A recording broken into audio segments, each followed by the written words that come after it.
Hello and welcome to, hold on, can you guys see a bar across that graphic? Or am I the only one seeing that bar? I don't see a bar, I just see the All underline. right. It's the Zoom bar and I think it just messed up and that's okay. So I don't need it. It's fine. All right. So starting over again and adjusting my camera because I see I can't be seen. Thank you for joining the SD Handler Chats. This is one in our holiday series. From now until our Christmas party, we are working on a holiday series, so I have a schedule up and the schedule will be posted in Working Paws. Last week, we spoke with the fairy dog mother with the whole dog holidays, and so that is available on our YouTube channel. And tonight, our topic is going to be long distance travel. And then we'll go through how PA might be different, public access might be different during the holidays, holiday access issues, and then wrapping up with a Christmas party. So please join us for the future chats. And if you missed any of them in this lineup, you can go to crazy2calm.net to find our YouTube channel and access to all of these videos. And so we do just a couple of quick, easy rules for our service dog handler chats. And that is remain muted while the speaker is talking. That helps with flashes for those that might have a seizure issue and things like that. The screen is not flashing back and forth from person to person. So just remain muted. If you have a question, you can type that into the chat, or you can raise your hand either physically or with the reactions icon, which pops you right up to the top of the screen, makes it easy for us to see. So also, if you have something that kind of sort of involves what we're talking about, if you can type that into the chat and we'll circle to that when we get a chance, versus if you have something that you really, really want that goes with the exact thing we're talking about in that moment, then raising your hand might be a little bit better so it's more timely addressed. And so with that, I'm going to turn it over to Elliot Brooks, who is going to kick us off.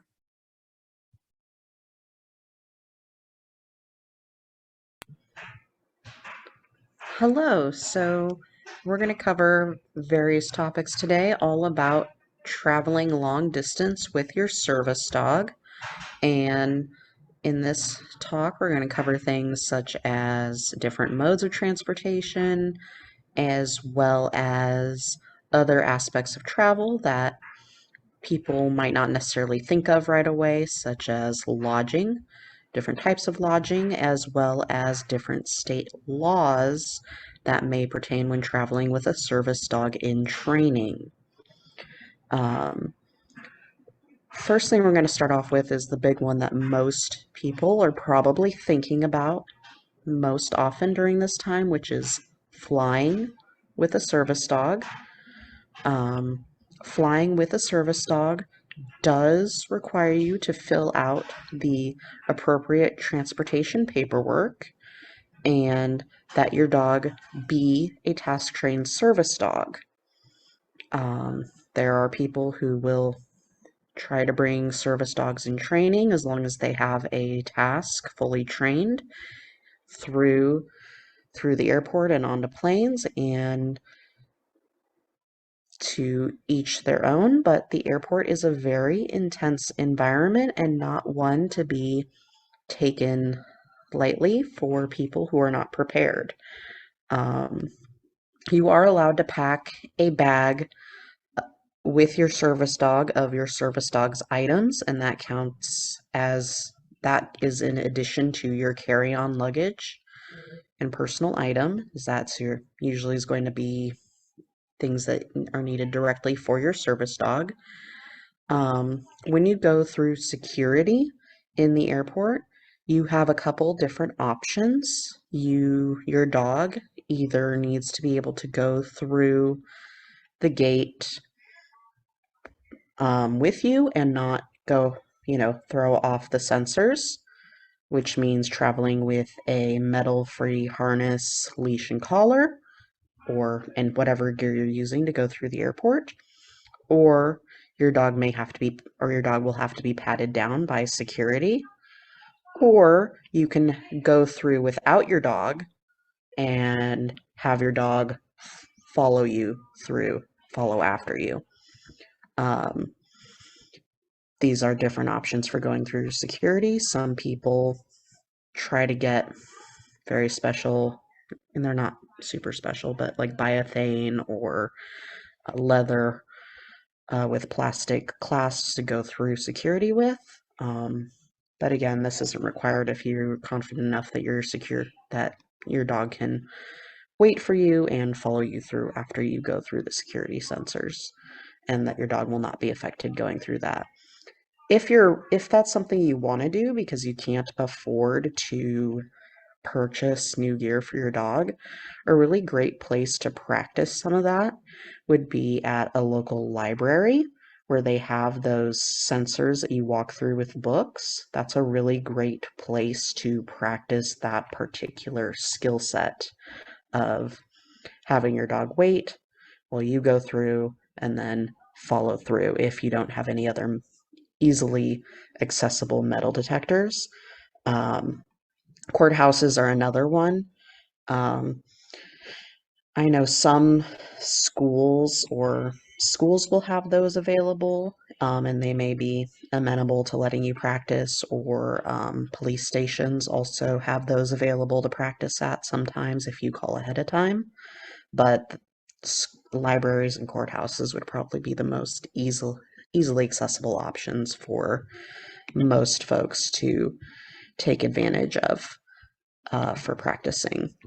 Um, Additionally, once you get in there, an airport is really a lot like a big mall in terms of you have all these different outlet stores within the airport, different foods, not food stalls, but food, not really restaurants, but little fast food stations and the like. So, as far as beyond the security aspect, a mall is probably the best place for training in anticipation of an airport, um, and finding a place to sit within the mall to kind of simulate that tucking out of the way in a very busy, bustling environment while waiting for your waiting at the airport for your airplane to arrive and then board. Some airports do allow for practice at the airport. Um, in order to do that, you need to call ahead and request that typically so that they know that someone's coming in to practice. But if you live close enough to make that an option, that might be something you'd want to take advantage of. Uh, Especially between now and Christmas, if you have the opportunity to do so and you're flying for the Christmas holidays. Trying to think of everything I've covered so far in airports. As far as the actual, another thing that's really important that I know we've talked about before, of course, is the toileting issue, being aware of getting your dog used to eliminating on AstroTurf, or concrete if your dog really won't go on AstroTurf. Rolling suitcases and luggage are a big thing to make sure you've exposed your dog very thoroughly to, and people carrying bags. Some dogs are a little intimidated by people approaching them with a bag too close, like if they're carrying the bag, because the dog is worried they might get hit. So getting them used to desensitizing to someone walking too close to them, carrying luggage or rolling luggage near them. As for airplane travel itself, in addition to the act of tucking into a small space, and typically backing into that space, unless it's a really small service dog, there's a few different ways you can practice simulating that feeling of an airplane. You can have your dog ride in the footwell of a moving car, typically for short distances, because it's not really a safe way for your dog to travel. But it can help get the dog used to being more on in that feeling of a small space full of vibrations. Um, if you don't, if you live somewhere close to it, buses are another great thing for simulating that small tuck, that small space tuck, as well as the vibration. And honestly, if you're going to an airport, you might want to desensitize your dog to that public transportation in advance, especially if you park and need to take a little shuttle to the airport, or if you're at one of the really big airports. I forget which one it is in Texas, but I know that there's like a shuttle between the different terminals, depending on which terminal you need to make a connecting flight to. So desensitizing your dog to just a bus in general is a really important step for airplane travel. And if you have the opportunity of either train or subway, that's another way to prepare for the vibration and, well, it's different still, the vibration of the transportation. And with that, unless anyone wants to add on to airplane travel, I wanted to switch it over to Rea, as I think she had some really great information on train travel with a service dog.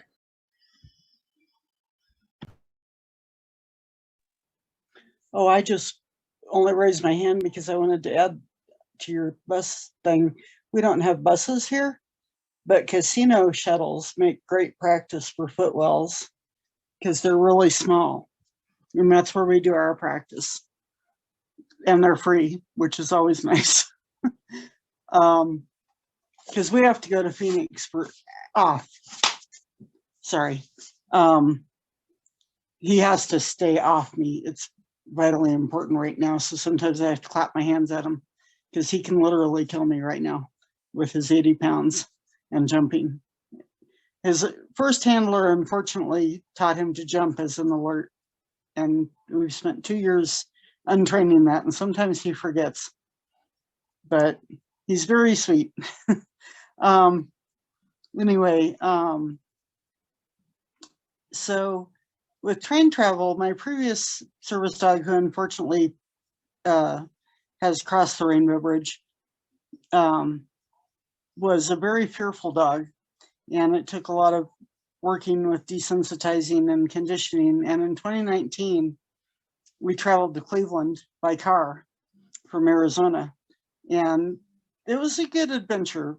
That was a very long car trip, and she did really well.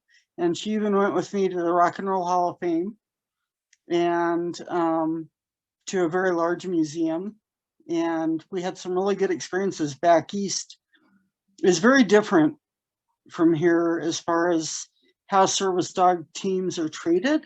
We found that it's very much more accepted than it is here. We had much less hassle than we ever got here.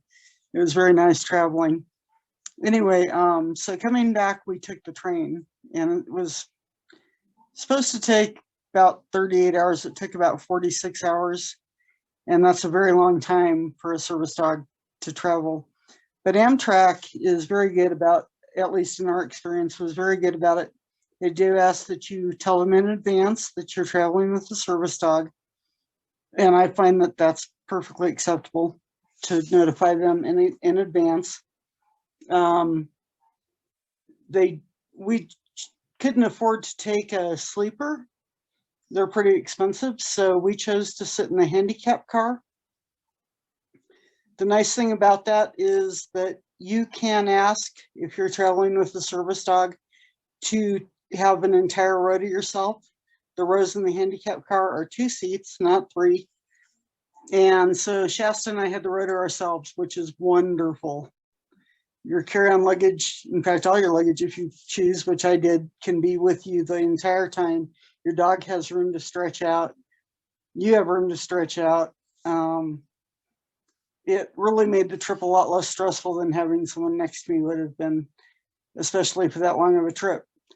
The biggest problem we had was we had trained at an airport, which my trainer, who had never traveled by train, thought would be sufficient. And I did too. I had only traveled once for half an hour on Amtrak and never with a dog. You really need, if you're going to travel by train for any distance with your dog, you need to practice somehow on a train first. We had taken short jaunts on little excursion trains, you know, like a 2-hour, 3-hour ride, but that's nothing compared to an Amtrak train. The interior stairs are about, I'd say, less than 12 inches wide, and they're very steep, and your dog can't always see you. Maybe you can't have them right with you as you're going up the stair. Even she was always tethered to me, always, because of her fear issues. And she just completely froze. And we were trying to go, we made it to the observation car. Coming back, there's several sets of stairs you have to negotiate. And she completely froze. And she had no trouble with the stairs getting on the train, no trouble with the noise, no trouble getting off. She just didn't want to deal with it. And I was not going to force it at that point. I don't think it's fair to force your service dog to negotiate something that you haven't tried to work them through before. So someone helped me carry her down to the handicap car, and we just stayed there for the rest of the trip. The other advantage to the handicap car is they will do seat service for food and drink. If you request it, the conductor will tell you ahead of time if a stop will be long enough to allow you to take your service dog off the train to potty. Since my dog would not use potty pads, that was very important to know ahead of time that I would have time to get her off the train, let her do her thing, let her sniff about, and do all that. She never had an accident. They always will tell you ahead of time if you request it. It's very important to know when and where your dog can do what they need to do. Give your dog every opportunity to do their business. And be aware of when your dog's getting stressed out. You have your treats handy, their favorite treats, because it is stressful, especially on a long trip. You know, I'm sure flying on the plane is stressful. I've never done it, but 46 hours is a very long time. For us too, not just, and it stresses our dogs out if we're stressed. But knowing ahead of time what Amtrak's rules are and knowing what to expect, which I really didn't, but I'm glad I did it. I would do it again, knowing ahead of time what to train for, I think is very important to get your dog used to the idea of what to expect. If I had known what to expect, Shasta would have had a much more pleasant experience, which is important to me. Anyway, sorry if it was choppy, but that's what I think is important. If you have any questions, let me know. No, I think you were perfect. Kind of just went right in with our theme, and it's helping to spread it around so not any one person is talking so much. So I'm going to talk a little bit about car travel for long distances. And for me, like, I don't have public transportation available. I could take a cab, but I don't have Ubers. I don't have buses. I don't have trains. There is a Greyhound bus that comes through about 3 a.m. to go to Minnesota if I wanted to do that. But that is like my only option. I can get to Escanaba, Minnesota on a Greyhound bus, and from there I could probably go other options. But still, I mean, my options are very, very limited. So thankfully I have my own vehicle and I can go where I need to go. And since as little as a baby, I've been doing long 5 to 6 hour trips down to my daughter's house.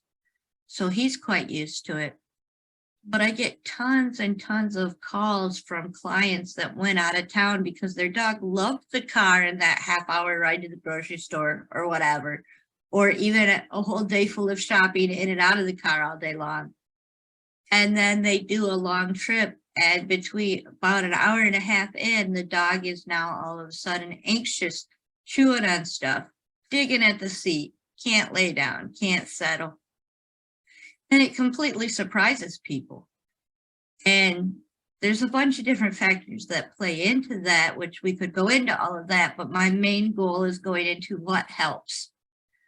So of course, all dogs are a little bit different. Sometimes if we pack their favorite blanket, that can help them settle, or something like their favorite chew if they're a dog that loves to chew. I will limit water a little bit on long road trips. Not a lot, because water is important for their health and well-being. But instead of letting them sit there and guzzle down a whole bowl of water because I waited too long to stop, I'm more prone to stopping frequently and then doing smaller amounts at each and every stop. Azul is really good with that and not a big water drinker as a rule. So for him, I can put his water bowl down on the floor of the car, and if he wants it, he'll get a drink and then leave it alone the rest of the time. So, but that's because he's used to it and the car doesn't stress him out. Our dogs will, if they're stressed and don't have a whole lot of other options, will drink just for the distraction of drinking. And then they will also do some other things, possibly like medical alerts that aren't really real medical alerts. And they're basically doing anything to get us to let them out of the car because it's just been too long. So frequent stops is important. I will do, no matter how quick of a stop I want, I will let Azul get out of the car to pee at least once because he's a boy that likes to mark. So even if we stopped an hour ago, I probably have to use the bathroom, might need gas or whatever. I've found that if I want it to stay a short stop and I'm stopping for, say, gas, I just take him out with me at the gas pump, which normally at home I don't do, and I pay at the pump and I don't ever unload him. But I will unload him there, and then it's just a quick run into the grass area where he can pee once and back in the car and go. So it added, it maybe doubled my time at the gas station, but not really a whole lot of time spent out. And then depending on the length of the trip, somewhere halfway and again at the very end of the trip, I want to take a longer sniff about either, a little bit before our end destination, or at my daughter's house, their end destination is set up for that. So I will go there and everyone in the house knows, oh, mom's here. She'll come in and see us in about an hour because I'm going to walk Azul first and help him get any, that stiffness, that stretchiness, that extra energy that a young dog has when they're traveling out of his system before we go in and see the people. Thankfully, they have an area where it's fenced in and he can be off leash and he can do some zoomies now that he's older. So if that's an option, or along the way, the route I travel has a lot of gas stations that have these small little mini dog parks. And the reason that those are great is because very rarely is there ever any other dog in there. And most people that stop at them only plan to be there 5 or 10 minutes. So it's not a hangout spot. A lot of locals don't go use it. It's the stop, give them that 5 minutes to run, pee, sniff, and back into the car spot. So every time we've been, the park has been empty, or as we pull up, someone who's been there for a little while says, nope, we're on our way out, just wait for us, which I'll do. And the same thing, if somebody pulls up while we're in there, oh, we've been here a little bit while, we'll leave and let you have the park. And that works really well. It's not the free-for-all kind of dog park that local dog parks tend to be. So that's another thing you can look out for. For us, it's the Love's gas station brand that has all of them, but I know there's a lot of others as well that are starting to do that. So that's something to keep in mind. If you're in a strange neighborhood and you absolutely have to find potty stops, which I travel through a lot of areas if I had to pull off for gas and I'm not familiar with the area, then I'm going to make sure that I pick a well-lit area if it's after dark and a place where I see a lot of people and a lot of activity. So I sometimes travel with a friend that her dog has some issues as far as strangers sneaking up on them kind of thing, scares the dog and triggers the dog. So when we travel with her by day, we park, we might stop at a ride and share parking lot where there's less traffic and less people to do the sniffs. But if we travel by night, we still want that well-lit area. So sometimes that can be the grass surrounding a local high school. They often will have lights in the parking lot or look for a place like that that's well lit just for safety. But I also find that that also helps our dogs be a little bit more relaxed in unknown environments when they can see. Yes, they can see in the dark, but if we're walking better than we can, but if we're walking our dog in the dark in an uncomfortable area, we're more likely to be nervous, and we want our dogs to be relaxed when we're doing that if the goal is for them to de-stress and potty. So we want to make sure we choose those areas wisely. And then just lastly, if you're visiting family and you've cleared it ahead of time, they know you're bringing their dog, it's not going to be a bad experience because they have pets in the home and there's going to be issues and all that good stuff. So they know you're bringing your service dog and it's been pre-approved and you're packing things for your dog. Make sure you're taking them something from home. So if they're crate trained, taking their crate can be a huge bonus. Or if they're mat trained, taking a couple of their favorite toys and making sure that you're giving them an area where they can go and just be alone. So when I go to my daughter's house, we don't really have that perfect place other than the bedrooms, which are not easy access. So I make it a point, whether Azul wants to or not, that at least once a day and sometimes twice a day, we go and spend 15 to 20 minutes hanging out. Well, it's really nice because we can fit it into our day when it's time to get dressed or something like that.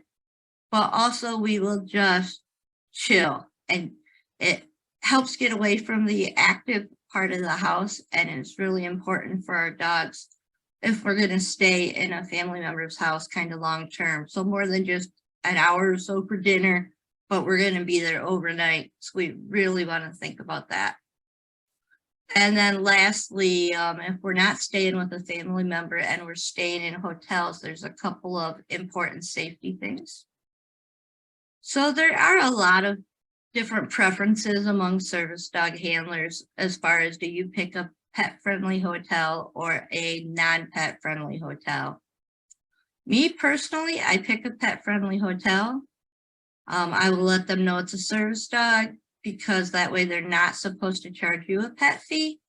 However, I'm really not opposed to paying that pet fee if they want to charge it, as long as it's not outrageous. That's just my preference. And just a minute, Elliot, I will switch over to you, because I know you are more up on the kind of laws and whatnot can help somebody.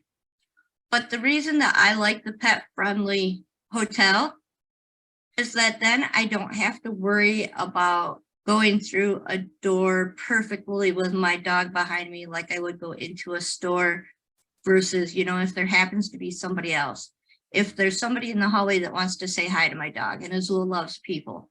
So in a pet-friendly hotel, I'm more likely to let him have relaxed manners and greet strangers in public places, as long as we're not in the breakfast area where there's food around, that kind of thing, just because it's pet-friendly. And so then if the dog does accidentally let off a bark because they're startled by a noise they hear in the night, it's also not the end of the world. So that's my preferences. I do know that a lot of other handlers avoid pet-friendly because that's usually where the pet charge comes in. But they also don't want to run the risk of running into another dog in the hotel. And honestly, I've never ran into another dog in a hotel. So I see Rea's hand up. I'm going to go to Elliot first, just because her hand was up first. And then Elliot, you can go back to Rea. I just wanted to add on first to what Penny was saying in regards to car travel with dogs. I wanted to add on as someone who last year had to make a trip that was over 44 hours of driving to move cross country with a service dog in training. something that's really important to keep in mind, first off, when you're planning a drive that long, not just for yourself, but if there's any way to factor in even a half day of rest for your dog and you to do something other than driving, or a day of rest, that will do your service dog or service dog in training a world of good in that travel process. I totally understand it may not be for something that's doable for everyone, whether because hotel budgets, Airbnb budgets, whatever. But if there's any way you can kind of stretch that out for yourself, your dog will do a lot better not having that constant stress for the same reason Rea mentioned with train travel. With trains, it's a lot harder and a lot more expensive to stretch out those layovers than it is with car travel. So it's one reason I wanted to bring it up here. I also wanted to mention not every single state has the same law when it comes to service dogs in training and how they're covered under public access laws. And that's another thing you really need to keep in mind when you're planning a long distance trip. So, for instance, I started on this trip, started in Oregon, where service dogs have, as long as they're in training, have and actively being trained, full access. We had layover in Colorado, where, if I recall correctly, they should have full access. We had layover in Kentucky, which no, they do not have full access there. Or at least I couldn't find laws stating whether they had full access or not, which can be difficult. Some states say full access. Some states say full access as long as they're with a specially trained and certified trainer. Some are, like it. I think also puppy raisers sometimes comes up in the laws. One site I found that's pretty good is animallaw.info, and it's run. This particular one is run through. They have a table of state service animal laws that was published through Michigan State University College of Law, and it has a breakdown of each state, and it's in a table format. And it covers how they define a service animal, whether service dogs in training are covered, public accommodation laws, whether there are any harassment or interference laws, driving laws, licensing laws, or service dog fraud laws per state. So it also has a link to that particular state's legal code that state, backs up what it has in the information. So it's a really great resource to check, and it's really important to check because your service dog in training is not going to necessarily have public access rights in every state you go to. So it's really important to be aware of that, especially for things like lodging. And are you going to go to, and that would affect whether you could legally go to a pet-friendly hotel or not, or if you have to go to a pet-friendly hotel, I should say, or go to a hotel that isn't necessarily pet-friendly, because the public access laws may be different wherever it is you're planning on going. On that topic, and I'll say this and then I'll jump over to Rea because I know she had her hand raised. I just wanted to add on that Airbnb and Verbo, I think is the name of the other one. They have the same laws when it comes to hotels as when it comes to service animals. If you do not, and here's the thing, you do not legally have to disclose to your Airbnb that you have a service animal, as long as it is a fully trained service animal. When it comes to service dog animals and training, it falls under the public access laws of your state. But honestly, I've taken my service dog to Airbnb. To an Airbnb. One person had an issue with it until they saw, yes, this is a trained dog.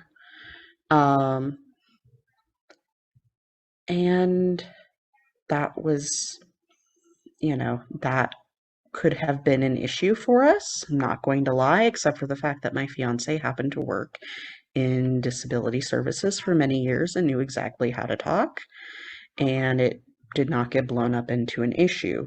So I do advise, because they are privately owned, even though they have to abide by certain laws, I recommend being conscientious of the nature of the Airbnb.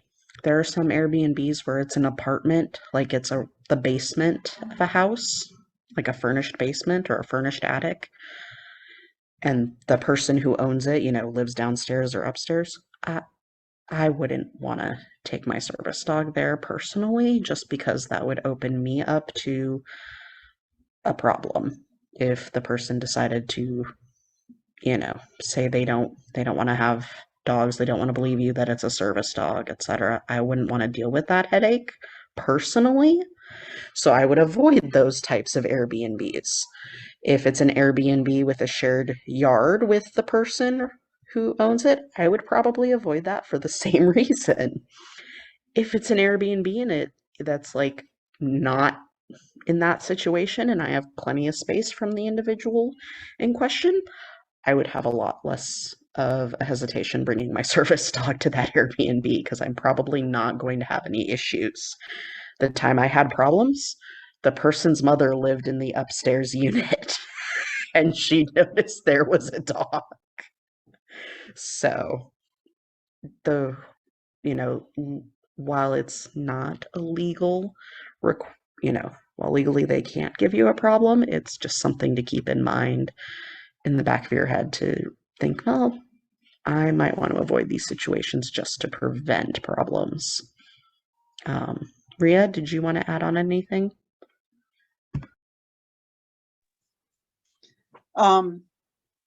With hotels, the two states I've really had trouble in were Utah and Nevada.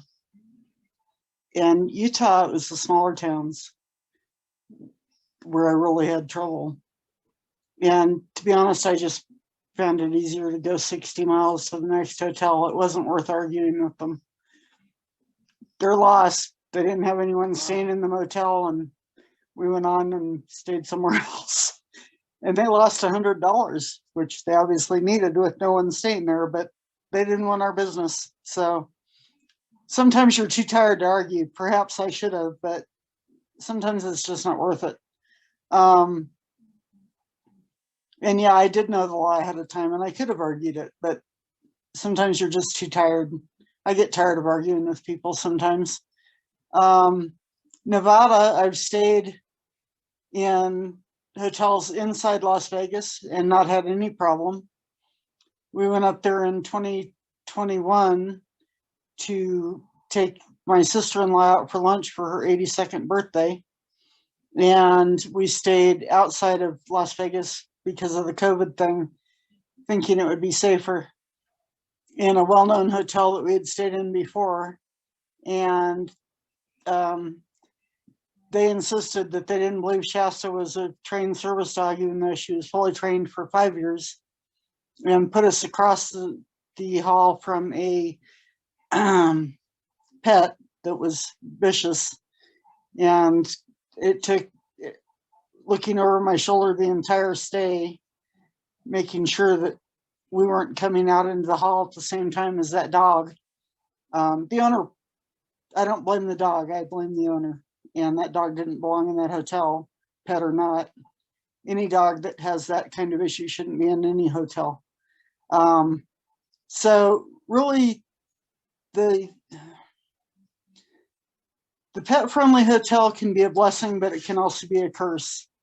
You really have to be careful. I probably should have just given up and stayed elsewhere, but that's another issue for another day. Just be very careful when you agree to disagree with a hotel, because I did complain to the management and they just had no interest in rectifying the situation. You know, they just said, we don't believe she's a service dog. She wasn't doing anything that should have made them question it. They didn't have any interest in reading the law, which I offered to bring up on my phone. I probably could have called the DOJ. It just wasn't worth it. You know, I don't know. You have to pick your battles. And sometimes, like I said, you're just too tired. You do have to pick your battles and go with what is worth it for you. Yeah. In most situations, I don't deal with access issues either. Like I very rarely have one. But when I do, I will quickly say, you know, he's a service dog and either carry on, or if they're insistent, like, fine, I will stop elsewhere. I will stay elsewhere. I will always take my business somewhere else versus getting in an argument with somebody.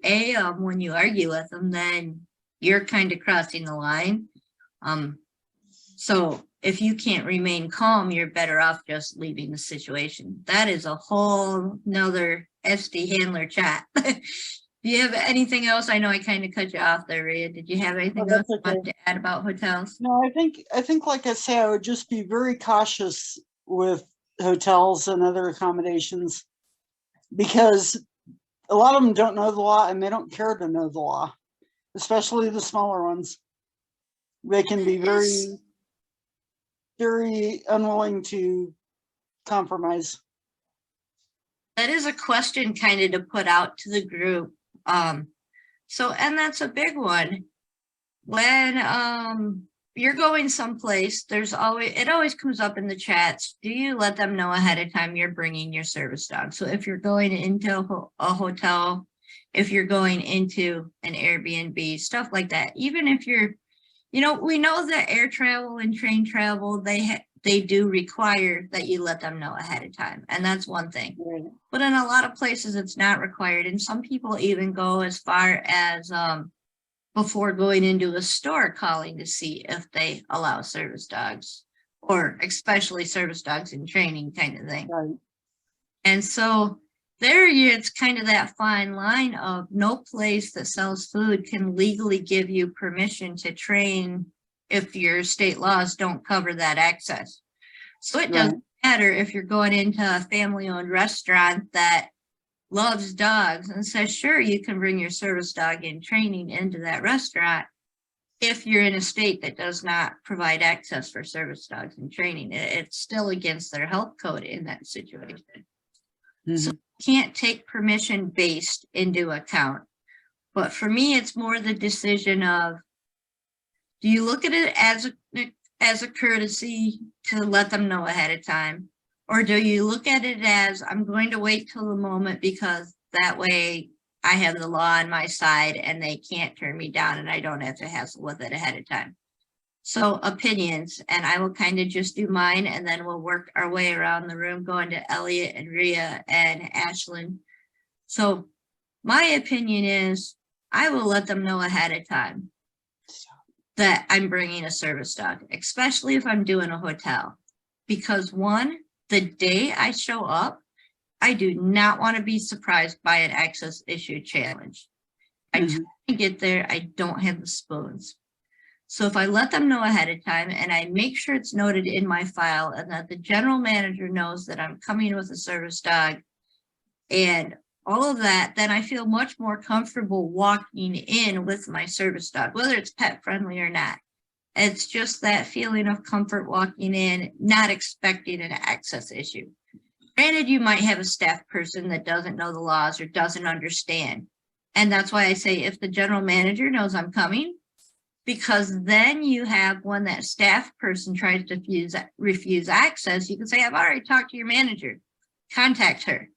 She's already approved this. This is part of your policy, you know, and then I might do that little fight, but if I don't tell them ahead of time and then the fight is the day of, I just don't want to deal with that. So that's my preference. Elliot?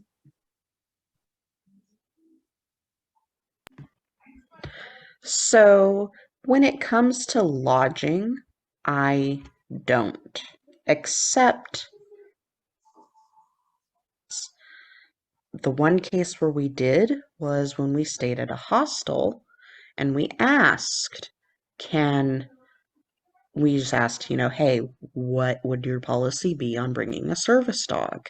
Because a hostel is a very different situation than a hotel or an Airbnb because it's a group thing. And I would rather ask them and be respectful in that case than assume that I'm just going to budge in there with a dog because, again, it's a very different environment. Ironically, both times we've stayed at hostels, they were not dog friendly and they said yes. Especially on finding out how small my service dog is. That was a big help because, well, he doesn't take up much room. He'd really not be in the way. The one hostel we stayed at, had like bunks, and so with little sheets, and he just curled up with me on the bunk behind the sheet, and no one knew he was there except for when we were out and about. No issues.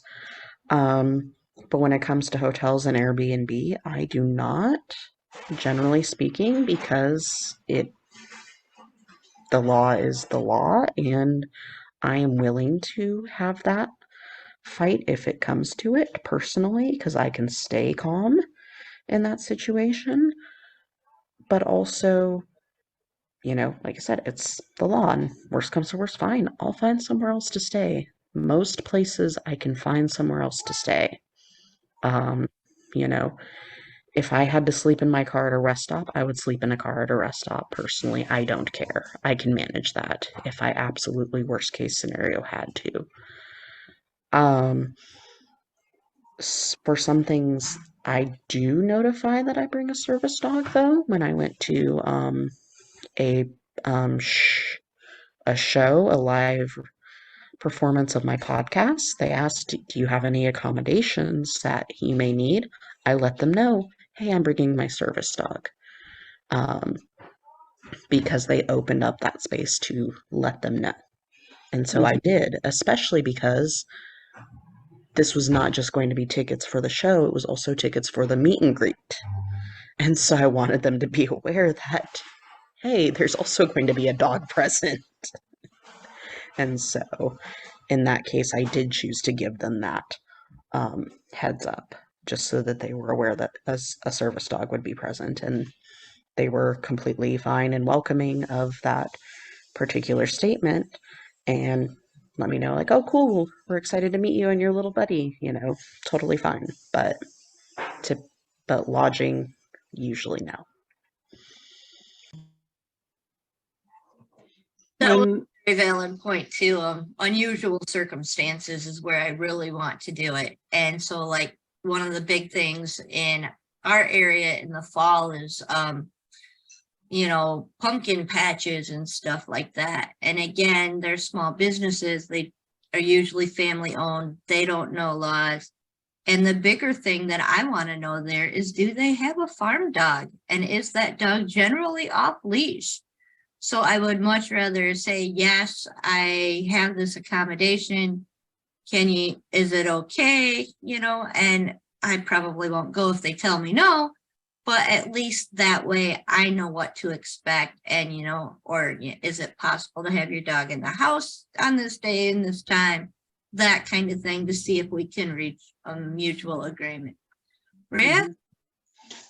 you just brought up an interesting thing. I go to the Buck Brannaman Horse Clinic when it's here, when I can. Horse training forestry and dog training forestry are very similar. And he's a phenomenal horse trainer. They based the movie The Horse Whisperer off him. And he's even more phenomenal in person. Watching him work with horses is an amazing experience in person.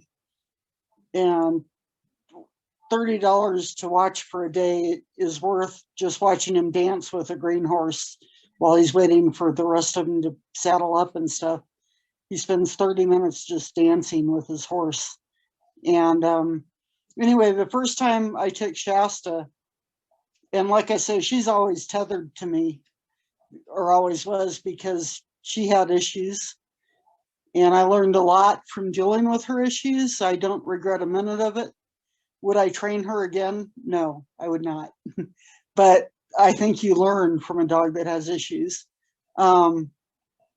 Anyway, I let the ranch that was hosting the event, I talked to him beforehand and I said, I have a service dog. Will it be an issue for me to bring her? And they said, you know, how big is she? Is she leashed? And I explained that she's tethered. And they said, how is she around horses? Because there's a lot of horses and cattle. And I said, she's only been around miniature horses, and she was perfectly willing to give them a respectful amount of space. So I'm pretty sure she would be willing to give a large horse a respectful amount of space. And I doubt that she would bark, since she didn't bark at the large horse. I said she hasn't been around cattle, but I don't think we would get close enough for that to be an issue. And they said, what would you do if she did get reactive? And I said, we would immediately go to the car and leave. You know, that's just not okay with me for her to do that. And they said, we do have ranch dogs. And I said, if she causes a problem with the ranch dogs, we will also leave. So they were perfectly fine with it. You know, we worked out and she behaved beautifully. I was amazed, because that wasn't her usual nature, especially around unleashed dogs, including the Chihuahua, and she wasn't much on Chihuahuas. But anyway, she even got complimented. And I hadn't figured out porta potties yet, so they let us use the bathroom in the house, which was very nice of them. But the thing was, to be able to experience that with this fearful dog and watch these horses and cattle learn to work together, it's an amazing experience if you can teach your dog and work with them around something like that. I forget where I was leading with that. I apologize. Anyway, yeah, but be respectful. Always check in advance with something like that, because farm animals can be a whole different kettle of fish. Guinness, who I just washed as my service dog in training, I absolutely cannot take him around farm animals. My newly minted in-laws have cattle and horses, and he is not respectful, and we've not been able to cure him of that. Some dogs can't be around them, so we don't take him when we visit, because I just can't trust him. And they have off-leash dogs, and he's just miserable, and he's down there because he has to sit in a kennel, which, you know, why do that to him? But anyway, so where was this leading? As far as hotels go, how do I feel about this? When we were back east, we didn't have any problems. One of the things that amazed me, and I wish more places would do this when you're going into a very large venue. At first it shocked me, but when we walked into the Rock and Roll Hall of Fame, and then again when we were in this very large museum in Cleveland, I don't know what it was called, it was huge. They announced, once security asked us the proper questions, and yes, they knew exactly the proper questions to ask and didn't go any further. They announced over the loudspeaker, they said the service dog had entered the building. And I said, whoa, that was weird. You know, I really didn't expect that. And then I thought about it and I said, actually, that's a really cool idea, because once they had done that, no one else approached us and bothered us. Both venues. And there were employees everywhere and people everywhere, and no one bothered us after that. The security people did what they needed to do to make sure that we were there properly. And then they left us alone. We were able to do what we did. And I thought, that's really cool. I wish more places did that. I don't know how it is elsewhere back east, but that's how they did it in Cleveland. Anyway, but Awesome. hotel, yeah, they Ashlyn did comment on that too, saying that zoos commonly do that. And I know a lot of like national parks and things like that also do. And some will even hand you a sticker or a flag or a badge or something that you can put on so that everyone knows you've been screened so that other people don't bother you with that. I think it's a great idea. I do Yeah. too. And I mean, I would gladly do that. You know, they can't make you do things against ADA, but asking you to wear something or clip something to your dog that shows they've been screened and they are there legitimately, I think is a good idea. Again, another whole chat. You know, we've discussed it that one. For hotels, like I say, back east, we didn't have any access issues. We did tell the hotel ahead of time, but here I tend to avoid it because if we have told them in advance, we get a lot more arguments than if we just don't tell them and just go straight to the room. It's a lot easier. I don't know what it is with our areas. You know, I've only taken my dogs in the 4-state area other than that one trip. And we've just had a lot of access issues with hotels here. So it's just easier just to show up and just go straight to the room after my husband checks us in. And my dogs don't pee on the floor or anything, so I'm not too worried. And I don't allow them on the furniture. And they have a mat to sleep on, so I'm not too worried about it. And that's just the thing, you know, that's why it's varied from handler to handler and everybody has a different opinion as far as what works for them.